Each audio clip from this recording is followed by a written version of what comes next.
अवांजी समातुन ताईं radio voice of Sindh London. जे तूं सिखण सिखियो त काती पए में कुंज, सुपरियां जे सूर जो माण्हुनि ॾिजे न मुंझ, अंदरि ई अहंज सांढिज सुखाऊं करे। भलारे बिठदणी जे भलारे बैत सां मुंहिंजी आवाज़ मुसाफ़िर radio voice of Sindh London तां थिए दुनिया जी कुंड कुड़छ ताईं। जंहिंजा माॻ ॿुधी पियो उन्हनि मेड़ी महिरबाननि खे सिक भरियो सलाम, शाल क़बूल पवे। 6 नवंबर 2025 ख़मीस जे ॾींहुं प्रोग्राम सोच वीचार साण करे आऊं अवांजी ख़िदमत में हाज़ुर आवां जो पंहिंजो मेज़बान हबीब लगारी। प्रोग्राम जी शुरूआति में अवां लाइ इहा ई दुआ त शाल जीतो हुजो, असुख सलामती सां हुजो, कॾहिं बि ॾुखियो ॾींहुं न ॾिसो ऐं कॾहिं बि अव्हां जूं मुर्कूं मेरूं न थियनि। दुनिया जी कुंड कुड़छ में जिते बि रहो सिंध लाइ, सिंध वासियुनि लाइ ऐं दुनिया जे मसलूम माण्हुनि लाइ जा खोड़ींदा रहो। शाल अव्हां जा ख़्वाब तइबीरनि सां लाव लही सघनि। हाणे जॾहिं सॼे मुल्क में 27 आइनी तरमीम जूं ॻाल्हियूं थी रहियूं आहिनि, तॾहिं इहे इतला पिणु साम्हूं अची रहिया आहिनि त PPA नवाज़ लीग हिकु नुक़्ते ते पहुची वियूं आहिनि। जॾहिं त नाइब वज़ीर आज़म इसाक़ डार इहा बि दावा करे थो त 27 तरमीम सुभाणे यानी जुमे वारे ॾींहुं सेनेट में पेश थींदी। हुकूमत 27 तरमीम पाण आणे रही आहे, हुन इहो बि यकीन ॾियारण जी कोशिशि कई आहे। जॾहिं त ज़रिया इहा दावा पिणु कनि था त इहा तरमीम उहे आणे रहिया आहिनि जिन ताज़ो वज़ाहत बि कई आहे ऐं जेके हर फ़ैसिलो सादर कंदा रहिया आहिनि। तोड़े जो पीपल्स पार्टी इहो बि चवे थी त 8 तरमीम ते सौदेबाज़ी न थींदी, सूबाई इख़्तियार घटाइण न ॾींदासीं, पर पाण सभई ॼाणूं था त सिंधू दरिया मां केनाल कढण वारे मामले ते बि बिल्कुलु पीपल्स पार्टी ईअं ई लापरवाही जो मुज़ाहिरो न सिर्फ़ु कंदी रही हुई, पर मुख़्तलिफ़ वक़्तनि ते तरदीदूं बि कंदी रही हुई। पीपल्स पार्टी इहा बि दावा कई थिए त कैनाल न पिया निकिरनि ऐं पोइ इहो साबित थी चुको हो त कैनाल कढिया पिया विया। पीपल्स पार्टी हर पासे हर हंधि सिंध सां दोखो कंदी रही आहे। इक़्तिदार ते थियल सौदेबाज़ी सिंध वासियुनि खे सदाईं नुक़सान ॾिना आहिनि, इहो पाण ॼाणूं था। ऐं हाणे इतला इहे बि आहिनि त हिन भेरे पीपल्स पार्टी कश्मीर जो इक़्तिदार माणण लाइ सिंध जो सौदो करे रही आहे। यकीनी तौरु हीअ पीपल्स पार्टी लाइ वॾो इम्तिहान आहे। नामियारे साफ़ी इमदाद सूमरे मूजिबि सिंध जी सियासत में वॾो इम्तिहान शुरू थी वियो आहे। सदर आसिफ अली ज़रदारी जो ॾुखियो वक़्तु अची चुको आहे ऐं सिर्फ़ु ज़रदारी न पर बिलावल भुट्टो ज़रदारी पिणु सियासी आज़माइश मां गुज़री रहिया आहिनि। हिकु पासे मुस्तक़बिल जो वॾो सियासी किरदारु आहे, ॿिए पासे सिंध जी सियासत ऐं टिएं पासे इस्टेब्लिशमेंट सां कुर्बत जो मामिरो। हाणे सुवालु इहो आहे त क़ुर्बानी कहिड़ी ॾिबी? जेकॾहिं इस्टेब्लिशमेंट सां फ़ासिलो रखनि था त बिलावल जो वज़ीर आज़म बणिजणु नामुमकिन बणिजे थो, ऐं जेकॾहिं बिलावल इस्टेब्लिशमेंट जी पॉलिसीअ जी मुखालफ़त करे थो त पोइ संदसि सियासी साख मुतासिर थी सघे थी। अॼु पीपल्स पार्टी जो अहम इजलास थियण वारो आहे, पर उनखां अॻु पार्टी अंदरि बहस जारी आहे। 27 आइनी तरमीम जे तजवीज़नि खां पोइ मामिलो वधीक संजीदा थी वियो आहे। सियासी तजिए निगारनि जो चवणु आहे त पीपल्स पार्टी ॿिनि किनारनि ते बीठल आहे, हिकु तरफ़ इक़्तिदार, ॿिए तरफ़ उसूल ऐं सूबाई हक़। जेकॾहिं पार्टी इस्टेब्लिशमेंट जी हिमायत करे थी त सिंध में सियासी नुक़सान थी सघे थो। ॿी सूरत में जेकॾहिं सूबाई हक़नि ते बीठी रहे त इक़्तिदार खां परे थी सघे थी ऐं इहो बि ख़दशो आहे त सिंध हुकूमत खे ॿियनि हथकुंडनि ज़रिए तंग कयो वञे, जीअं अॻु मुराद अली शाह ऐं फरियाल टालपुर जे क़रीबी माण्हू सां थियो हो। पीपल्स पार्टी वाज़े तौर ते 8 तरमीम में का बि फेरफार न थियणु ॾींदी। शाज़िया मरी, निसार खोड़ो ऐं रज़ा रबानी जहिड़ा अॻुवान वाज़े मौक़िफ़ ॾेई चुका आहिनि त 27 तरमीम सूबाई ख़ुदि मुख़्तियारी ते हमिलो आहे ऐं उन सां वफ़ाक़ कमज़ोर थींदो। रज़ा रबानी ख़बरदार कयो आहे त अहिड़ी तरमीम सां क़ौम परस्त ऐं जुदा तलब क़ुवतूं ॿीहर मज़बूत थी सघनि थियूं। बिलावल भुट्टो जे ट्वीट खां पोइ हिन बहस में वधीक तेज़ी आई आहे। हिकु तरफ़ वज़ीर आज़म बणिजण जी ख़्वाहिश, ॿिए तरफ़ पार्टी जो तारीख़ी मौक़िफ़। पीपल्स पार्टी लाइ सभ खां बहितर इहो आहे त हूअ इक़्तिदार क़ुर्बान करे पर पंहिंजे नज़रिए ऐं अवामी साख खे बचाए। इहो यादि रखणु घुरिजे त कालाबाग कैनाल जहिड़ी सख़्तु सियासी सूरत हाल में बि बिलावल सिंध जे अवामी मौक़िफ़ ते बीठो ऐं इस्टेब्लिशमेंट खे पोइ ते हटणो पियो। हाणे वरी साॻे क़िस्म जो वॾो इम्तिहान अची वियो आहे ऐं हीउ मामिलो उनखां वॾो आहे। छो त हिन भेरे ॻाल्हि सिधी अरिड़हीं तरमीम ऐं सूबाई हक़नि जी आहे। ॿिए तरफ़ नवाज़ लीग इस्टेब्लिशमेंट जे मनसूबनि सां मुकमल तौरु गॾु ॾिसण में अची रही आहे।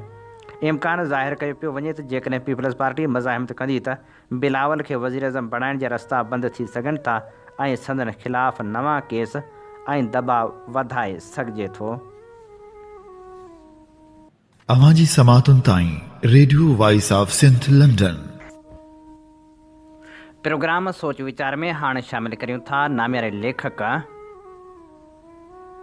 नसीर मेमन जो लिखियल ख़ूबसूरत लेख जंहिंजो उनवान आहे 27वीं तरमीम जो फितनो। मुल्क में 27वीं आइनी तरमीम जो चोबोल कुझु अरसे खां हलंदड़ हो।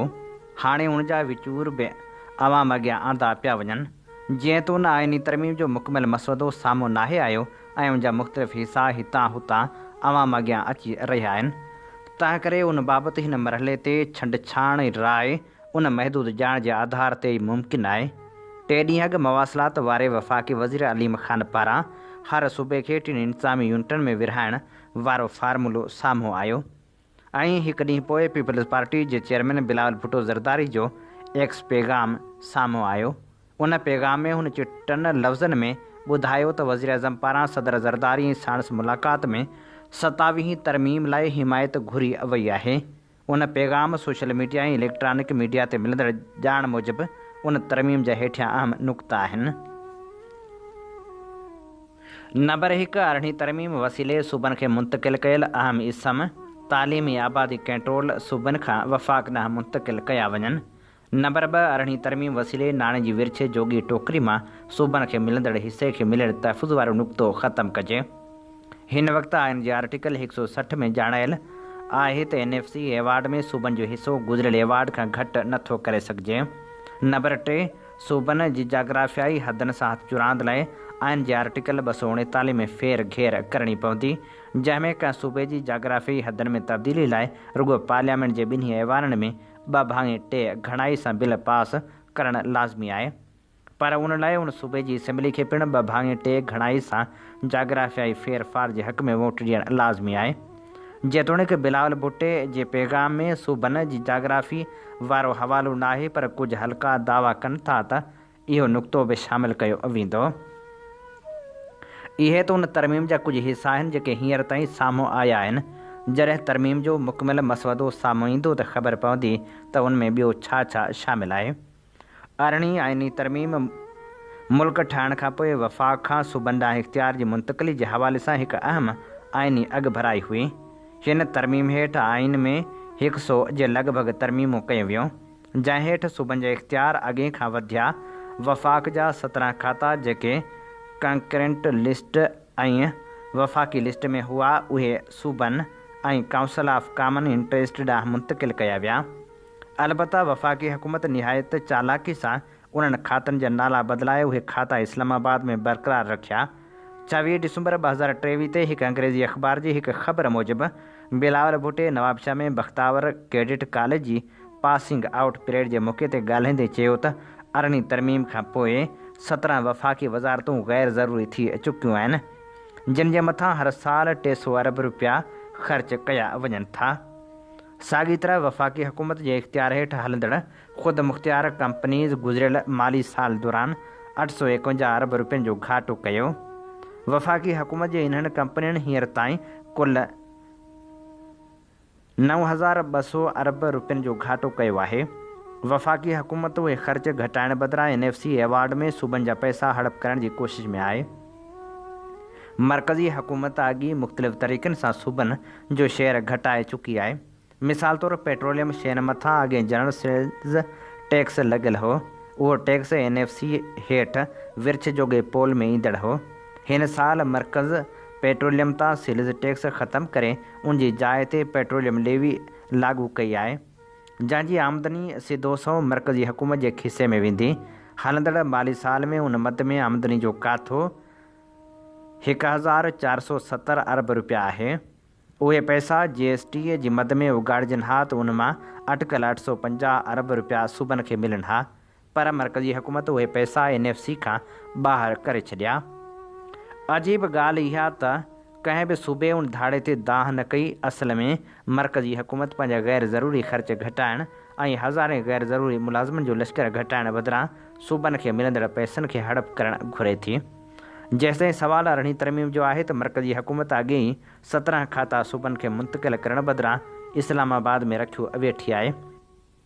ॿियो त strategic investment facilitation council SIFC ठाहे उहे खाता बि इस्लामाबाद जे इंतिज़ाम हेठां आंदा विया आहिनि जेके अरिड़हीं तरमीम खां अॻु बि निज सूबाई खाता हुआ। उन्हनि में ज़राइत IT ऐं मदनियात जहिड़ा खाता शामिल आहिनि। उनखां अॻिते वधंदे हाणे जेकॾहिं तालीम ऐं आबादी कंट्रोल जहिड़ा खाता बि वफ़ाक़ हवाले करणा आहिनि त पोइ होरियां नयनि तरमीमनि वसीले बाक़ी खाता बि वापसि कया वेंदा। जेकॾहिं कंहिंजो ख़्यालु आहे त सूबा आबादी खे कंट्रोल नथा करे सघनि तंहिं करे उहो मर्कज़ी हुकूमत कंदी त उनजी अहलियत पोलियो ऐं मलेरिया कंट्रोल मां ई नज़र अचे थी। आबादी खे ज़ाब्ते में आणण लाइ सभ खां पहिरीं NFC एवार्ड में 82% हिसो आबादी हेठि ॾियण वारो सिलसिलो ख़तमु करणु घुरिजे। भारत में नाणे विर्छ में आबादी जे तनासुब खे रुॻो 15% विज़न मिलियलु आहे, जॾहिं त 12.5% विज़न आबादी ते ज़ाब्ते लाइ रखियलु आहे। पाकिस्तान खे बि आबादी कंट्रोल करण लाइ NFC में आबादीअ जे बुनियाद ते 82% शहर खे घटाए 30 या 40% ते आणणु घुरिजे। अञा ताईं इहा ॻाल्हि चिटी नाहे त उन तरमीम में सूबनि जी जाग्राफ़ियाई फेरफार जे तरीक़ेकार खे नरम कयो वेंदो या न, पर जेकॾहिं अहिड़े क़िस्म जी कोशिशि कई वई त सॼे मुल्क में हिकु नओं तूफ़ान कर खणंदो। सूबनि खे रुॻो इंतिज़ामी यूनिट सम्झणु बुनियादी तौरु ग़लति अप्रोच आहे। उहे सूबा न के नोटिफिकेशन जी पैदावार आहिनि ऐं न उहे इंतिज़ामी यूनिट आहिनि। उन्हनि सूबनि पाण हिन मुल्क खे जनम ॾिनो आहे। तंहिं करे मर्कज़ खे उन्हनि सूबनि जी जाग्राफ़ियाई तब्दील करण जो को बि इख़्तियार नाहे। वन यूनिट लागू करे उहा कोशिशि करण सां मुल्क जे टुकड़ा थियण जो बुनियादु पियो हो। अहिड़ी कोशिशि ॿीहर करण सां बि मुल्क खे सियासी तौरु नुक़सानु पहुचंदो। मजमूई तौरु 27वीं तरमीम सूबनि खे मिलियल महदूद ख़ुदि मुख़्तियारी वसीला वापसि इस्लामाबाद हवाले करण जो कमु कंदी। पीपल्स पार्टी हींअर ताईं अरिड़हीं तरमीम 7 NFC एवार्ड खे पंहिंजे वॾे में वॾी सोभ करार ॾींदी रही आहे। उन तां पुठिते हटणु सियासी आपघात बराबरि हूंदो। पीपल्स पार्टी माज़ी में बि अहिड़ा फ़ैसिला कया आहिनि जेके अवामी मुफ़ादनि जे उबतड़ हुआ ऐं आवाम जे रस्तनि ते अचण खां पोइ उहे वापसि वठणा पिया। ॿिटो मकानी निज़ाम, बेटनि जो विकिरो ऐं तकरारी वाहन ते पीपल्स पार्टी जो किरदारु सिंध वासियुनि खां विसरियो न आहे। हाणे बि सिंध जे अवाम खे पंहिंजे तारीख़ी सुञाणप, जाग्राफ़ियाई सालिमत ऐं आइनी हक़नि जी हिफ़ाज़त जे लाइ चिटी राय रखणी पवंदी। हीअ तरमीम वरियनि खां पोइ सूबनि खे मिलियल महदूद आइनी हक़नि खां खेनि महरूम करण जो नुस्ख़ो आहे। उन जे नतीजे में सूबनि ऐं इस्लामाबाद विच में मौजूदु विछोटियूं वेतर वधंदियूं ऐं मुल्क अंदरि हिकु नओं फितनो करे खणंदो। पीपल्स पार्टी इन मामले ते वीचार लाइ मर्कज़ी कारोबारी कमेटीअ जो इजलास कोठायो आहे। पीपल्स पार्टी क़यादत खे हिन सेटअप में जेके फ़ाइदा मिलियल आहिनि उनमें ताज़ो कश्मीर जी हुकूमत जो वाधारो थियो आहे। मुमकिन आहे त बारगेनिंग लाइ अॻिते हली बिलावल भुट्टे खे वज़ीर अज़म करण जो आसिरो बि ॾिनो वञे। ॿिए पासे PP जी समूरी सियासी हासिलात जी क़ीमत आहे। अॼु ताईं पीपल्स पार्टी अरिड़हीं आइनी तरमीम 7 NFC एवार्ड खे पंहिंजी जमहूरी सोभ करार ॾींदी रही आहे। उन ते कंप्रोमाइज़ करण सां उनखे ख़ासि तौर ते सिंध में सियासी मज़ाहिमत ऐं सियासी साख काबारी धक रसण जो रिस्क खणणो पवंदो। हूअं त हीअ तरमीम सॼे मुल्क लाइ आहे, तंहिं करे ख़ैबर पख्तूनख्वा मां बि उनजी मुखालफ़त थियण जा सघारा इम्कान आहिनि। ख़ुदि पंजाब मां बि उनजे ख़िलाफ़ु आवाज़ उथंदा, पर जीअं त उन तरमीम जे पुठियां पाण नवाज़ लीग आहे सो मुमकिन आहे त पंजाब हुकूमत मुखालफ़त न करे। सियासी तौर ते उन तरमीम खे इन शक्ल में हिमायत ॾियणु PP लाइ सियासी आपघात बराबरि हूंदो। उन सां PP पंहिंजी सियासी साह खे ॿोड़े छॾींदी। PP अंदरि वेठल अहम माण्हू खे पंहिंजी क़यादत अॻियां माठि रहण बदिरां आवाम ख़ासि करे सिंध वासियुनि खे रद्द अमल बाबति ख़बरदार करणु घुरिजे, छो त घटि में घटि सिंध जो आवाम हिन क़िस्म जी तरमीम खे क़बूल न कंदो। हीअ असीं अवां जी ख़िदमत में पेश करे रहिया हुआसीं नामियारे लेखक नसीर मेमण जो लिखियल ख़ूबसूरत लेख। अवां जी समातुनि ताईं radio voice of Sindh London. नामियारे लेखक ऐं कुंपरस्त अॻवान नवाज़ ख़ान ज़ौर लिखियो, साईं GM सैयद संदसि कंहिं किताब में लिखियो आहे त असांखां ग़लती इहा थी जो असां सिंध जे बुनियाद ते सोचण बजाए ऑल इंडिया बुनियादनि ते सोचींदा रहियासीं। नतीजतन असां सिंध जे मुफ़ादनि जो हिकु क़ौम तौरु बचाव न करे सघियासीं। उहा हिकिड़ी तलख़ी तारीख़ी सचाई आहे त विरहाङे खां अॻु वारी सिंध जी सियासत ऑल इंडिया महवर ते गर्दिश कंदी रही। उन करे उन खे कंहिं हद ताईं पुछ लटकाउ सियासत पिणु सॾे सघिजे थो। उहा कॾहिं कांग्रेस जे पाछनि पुठियां रही त कॾहिं उन मुस्लिम लीग जी छिडी छांव हेठि छांवरा ऐं पनाहूं ॻोल्हण जी कोशिशि कई। न उनजे अॻियां अलहदा क़ौम जे तस्वर जी चांडोकी हुई, न ई उनजे मथां तारीख़ी जुदागाना मुल्क हुजण जे शऊर जी मुनवर रोशनी हुई, जंहिंजो नतीजो इहो निकितो जेको निकिरणो हो पाण पंहिंजी क़ौम जो हिकिड़ो अहिड़ो अहम हिसो जेको समाजी तौरु निहायत सचीत, मुआशी तौरु मुतहरिक, इल्मी तौरु अॻभरो ऐं पाण भरो क़ौमी सग जो उहिञाण हो। हू ज़रे घटि दाइमी तौरु वञायोसीं। न रुॻी एतिरो पर पंहिंजी तारीख़ी मुल्की हैसियत तां पिणु हथ धोई वेही रहियासीं, जंहिंजो नुक़सानु अञा ताईं भोॻे रहिया आहियूं। पर हाणे ॻाल्हि नुक़सान खां बि चढ़ी वई आहे। माण्हू नुक़सानु खाए थो, क़ौमूं नुक़सानु खाइनि थियूं। कंहिं हद ताईं इहा ख़ैर जहिड़ी ॻाल्हि आहे जो क़ौमूं नुक़सान खां निकिरी वञनि थियूं ऐं हिकिड़ी नुक़सान बि नफ़नि में बदिलजी वञनि था। पर पंहिंजी ॻाल्हि का आर्ज़ी या वक़्ती नुक़साननि जा दायरा उकरी उते पहुती आहे जिते क़ौमी वजूद वञाइण जे ख़तरे जे वर चढ़ी विया आहियूं। अलबत्ता हिकु भेरो ॿीहर तारीख़ कर मोड़े रही आहे। जीअं गुज़िरियल सदी जी 40 वारे ॾहाके में हिन ख़िते अंदरि तब्दीलियूं रूनमा थियूं हुयूं, तीअं मुस्तक़बिल क़रीब में हीउ ख़ितो हिकु भेरो ॿीहर उथल पुथल जे वर चढ़ी वञी रहियो आहे। हीअ ममलकत तज़ादन जे उन नहज ते पहुची रही आहे जिते उबतड़नि जो मेलाप वधीक मुमकिन न रहंदो। अहिड़े मरहले ते तारीख़ थीसिस ऐं एंटी थीसिस जे टकराव मंझां बिरांगू भरे ऐं छाल हणी सेंथीसिस खे ॼणी विझंदी आहे। सिंधी क़ौम लाइ हीउ तमामु अहम नाज़ुक मरहलो आहे। तारीख़ असांखे हिकु ॿियो मौक़ो ॾियणु वञी रही आहे त असां विरहाङे टाणे जेका मौतमार ग़लती कई हुईसीं उहा वरजाइण बजाए वक़्तु सिर दुरुस्त फ़ैसिला करे हकारी क़दम खणी पंहिंजो मुल्की क़ौमी वजूद बचाए विझो। गॾियल हिंदुस्तान जा हिन वक़्तु पाकिस्तान में पिणु सिर्फ़ु सिंधियुनि जी सियासत आहे जेका मथे भर बीठल आहे। असांखे पंहिंजी सियासत खे सिधो करे पेरनि भर बीहारणो पवंदो। असांखे वफ़ाक़ी महवर में फिरण बदिरां क़ौमी बुनियादनि ते सोचींदे फ़ैसिला कंदे पंहिंजी क़ौमी सुञाणप जी तकमील लाइ तारीख़ी फ़ैसिला करण जी ज़रूरत आहे। यादि रखिजे त क़ौमी तशख़ुस जी तकमील मां मुराद मुल्की आज़ादी ऐं मुस्तक़िल क़ौमी तइमीर आहे। तुंहिंजो देश मुंहिंजो देश वारी आशिकी ऐं डबल बेड वारी निंड जे उनवान हेठि नामियारो शाइर सरवाण सिंधी लिखे थो।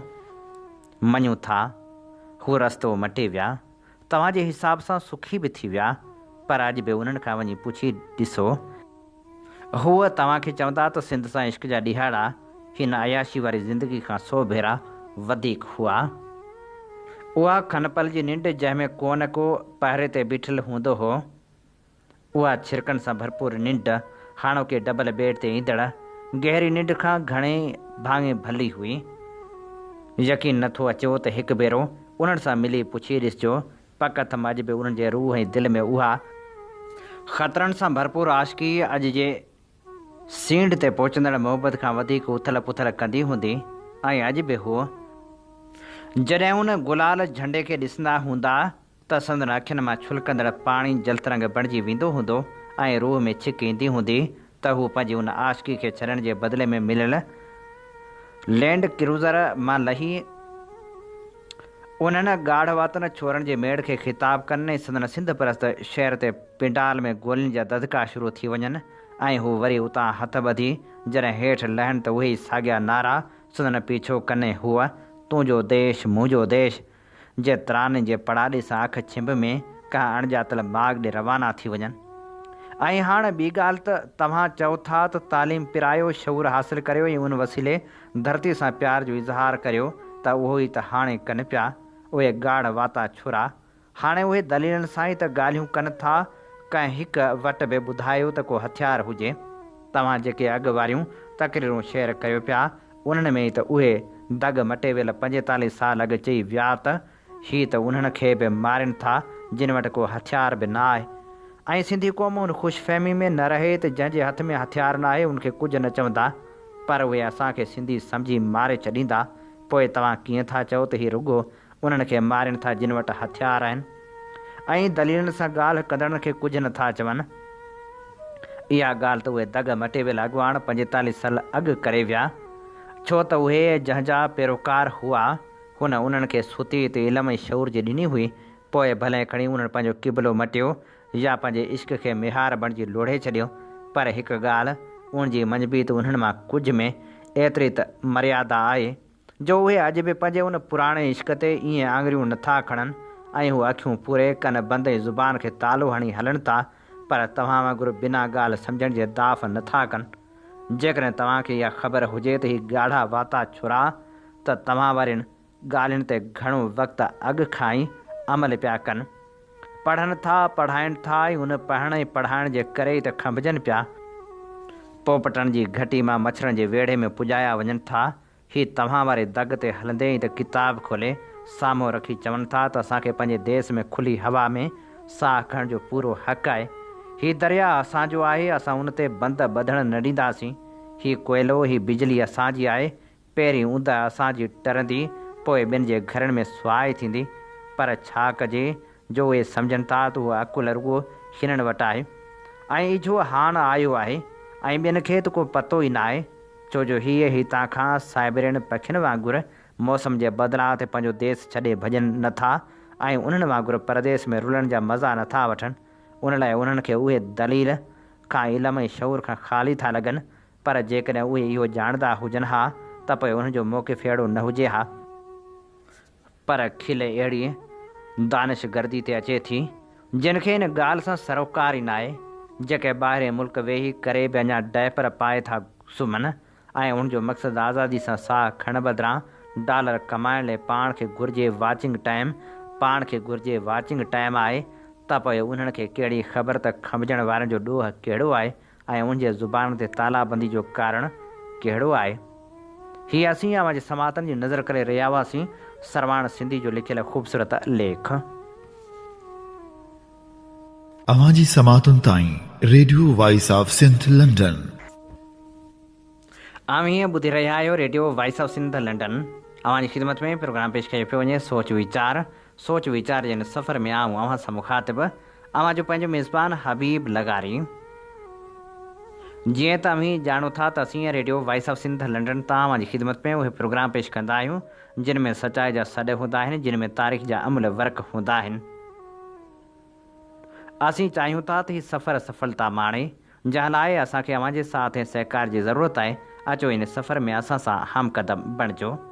असांजा प्रोग्राम वधि में वधि दोस्तनि ताईं पहुचायो। उन सां गॾो गॾु असांजे यूट्यूब चैनल खे लाइक ऐं सब्सक्राइब ज़रूरु करियो। छा तव्हांजी इज्तमाही गैरत अञा बि बेगैरत रहण जी गुंजाइश रखे थी? इन उनवान हेठि मौजूदा सूरत हाल ते मुमताज़ अब्बासी लिखे थो, गैरत लफ़्ज़ फ़क़्ति धीअ ज़ाल माउ भेण भाॼाई खे कारोकारी करे मारण जो अमल न आहे, जंहिं कुदे ऐं जाहिलाणे अमल खां पोइ समाज अंदरि ॻाट उचे करे सुरख़रू थी घुमिजे। गैरत लफ़्ज़ जो असल मक़सदु ऐं मफ़हूम आहे छा? मियाँ, गैरत लफ़्ज़ जो मतिलबु आहे ख़ुदा शनासी, ख़ुदशनासी, सादगी ऐं अमीनी, हेकड़ाई ऐं बराबरी। उहा साञा जेका आलम जे आबाद करण लाइ दुआगो बणिजे, यानी उहो आला उत्तम शऊर जेको अदल ऐं इंसाफ़ जे ऊचे मयार सां हम आहंग थी इंसानियत, वतन जे चपे चपे ऐं देश जे इंच इंच ऐं धरती ते रहंदड़ हर इंसान जी चौकीदारी ऐं हिफ़ाज़ करे, पंहिंजे किरदार जी साबिती ॾे दुनिया अंदरि मिसाल क़ाइमु करे। रोज़ असांजा बचा अॻुवा कया वञनि था, नियाणियूं रोडनि रस्तनि ते दरबदर थी रहियूं आहिनि, अदालतनि जे जजनि जे फ़ैसिलनि खे थुकारियो वञे थो, क़ौमी वध जा बुनियाद कोरिया कटिया पिया वञनि। तव्हां अञा नशे में धूत थी ओसि ताईं रहो जेसि ताईं यानी तव्हांजा क्रिमिनल पार्टनर तव्हांजे कमरनि में दाख़िल न थियनि। हिन क़िस्म जे इज़हार को जज़्बाती या पागलपणे जी ज़हनी हालत जो न आहे। सुभाणे जेको एटम बम सिंध ऐं पाण मथां ज़रदारी माफ़िया जी रहनुमाई में किराइण वञी रहिया आहिनि, जेको एटम बम भुटो पंजाबी जर्नली नफ़्सियात खे तोहफ़े तौरु ॾेई वियो, उन एटम बम खे सिलो पॉइज़न जी सूरत में ज़रदारी जी ख़्वाहिश परस्त देश जे दर्दनि खां वांझियल पुट हथां सिंध मथां किरायो पियो वञे ऐं तव्हां लाश बणिजी अखियूं फोटारे हैरत जी ॿोॾ में लुढ़ी रहिया आहियो। 27वीं तरमीम हिकु फाशी ख़्यालु आहे।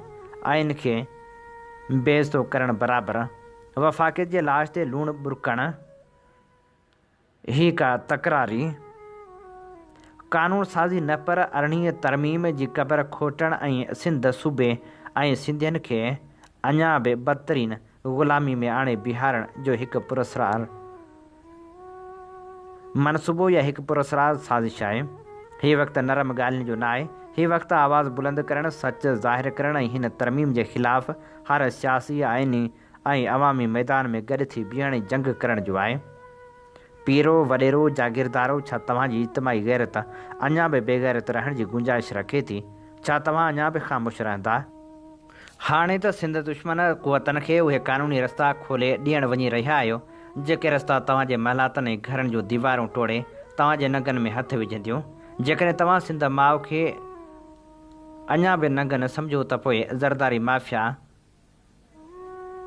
जेका अरगोनी, तुरखानी ऐं चंगेज़ी नफ़्सियात खां ॿ क़दम अॻिते वञी तव्हांजे हर गैरत जो सौदो करे ईंदी।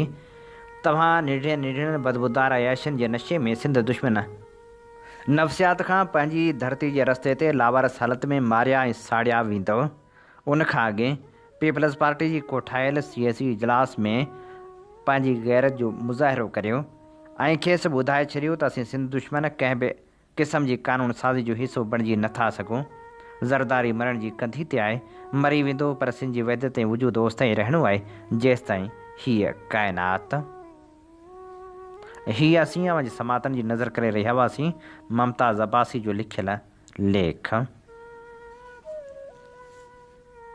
आम हीअं बख़ूबी ॼाणो था त असीं radio voice of Sindh London तां अवां जी ख़िदमत में उहे प्रोग्राम पेश कंदा आहियूं जिन में सचाई जा सॾ हूंदा आहिनि, जिन में तारीख़ जा अमल वर्क हूंदा आहिनि। असीं चाहियूं था त सफ़र सफलता माणे, जंहिं लाइ असांखे अवां जे साथ ऐं सहकार जी ज़रूरत आहे। वधि में वधि असांजा प्रोग्राम ॿुधो ऐं असांजा प्रोग्राम पंहिंजनि दोस्तनि ताईं ज़रूरु पहुचायो। Radio voice of Sindh London जा प्रोग्राम अव्हांखे कीअं था लॻनि, उन बाबति बि राय ज़रूरु ॾियो। इन ते प्रोग्राम सोच वीचार जो वक़्तु पुॼाणी ते पहुचे थो। पंहिंजे मेज़बान हबीब लगारी खे ॾींदा इजाज़त इन साॻी दुआ सां। वसे भिट तुंहिंजी भलारा सदा, सदा देस परदेस सारा वसन। कॾहिं सिंध सिंधी न मेरी थिए, कॾहिं मोड़ कंहिंजा न मुरझाइजनि। अवां जी समातुनि ताईं radio voice of Sindh London